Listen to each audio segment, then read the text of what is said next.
अस्सलाम वालेकुम, मैं हूँ आपका मेज़बान हसीब इश्तियाक और आप देख रहे हैं सिंपल विद स्पेस। आज बात है इन 5 लोगों की। ये क्या, ये पिकनिक कर रहे हैं? नहीं नाज़रीन, ये इंतज़ार कर रहे हैं। किसका? नाज़रीन अपने आप को बचाने का इंतज़ार कर रहे हैं। 5 घंटों से फंसे हुए हैं सैलाब के रेले के अंदर। नाज़रीन क्या हो गया है लोगों को?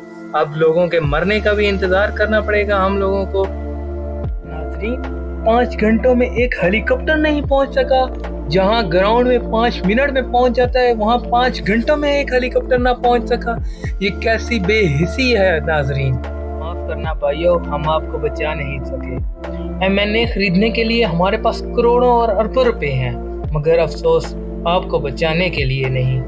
हमारे पास फ्लैट खरीदने के लिए पैसे हैं, हमारे पास जलसे कराने के लिए पैसे हैं, लेकिन आपको बचाने के लिए हमारे पास कुछ ना था।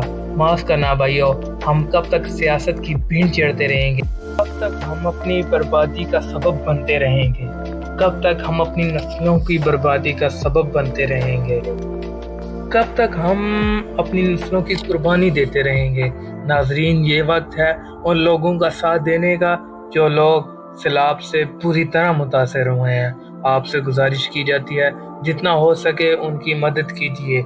जैसे कराची में जेडीसी वेलफेयर ऑर्गेनाइजेशन काम कर रही है, पाकिस्तान के मुख्तलिफ अजला में मुख्तलिफ ऑर्गेनाइजेशन काम कर रही है, जिनमें पाकिस्तान राइजिंग स्टार और यूनिवर्सिटीज़ के बच्चे और ये फ्री मेडिकल कैंप्स लगा रहे हैं, खाना तकसीम कर रहे हैं। आप लोगों से भी गुजारिश है जितना हो सके आप उतना राशन तकसीम करें, इन लोगों का तक डोनेशन पहुँचाएँ ताकि ये उन लोगों की मदद कर सकें। शुक्रिया आपका इस वीडियो को देखने के लिए और उन लोगों की मदद करने के लिए शुक्रिया।